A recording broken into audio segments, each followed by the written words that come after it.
नमस्ते, श्राऊस किचनमध्ये तुमचे स्वागत आहे. आज आपण बनवत आहे हरभऱ्याच्या डाळीची भाजी. त्यासाठी मी कुकरमध्ये तेल घालून त्यामध्ये जिरे, मोहरी, हिंगची फोडणी दिली.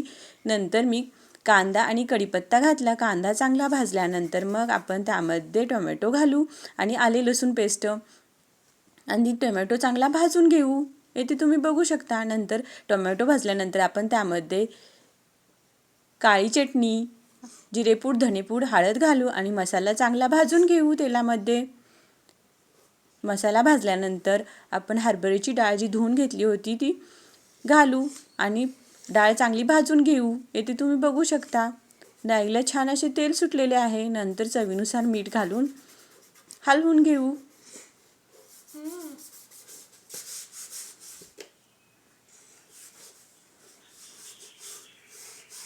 आपल्याला हवे तेवढे पाणी घालून कुकरचं टोपण बंद करू आणि 3 शिट्ट्या काढून घेऊ. येथे तुम्ही बघू शकता आपली शिट्टी होत आहे.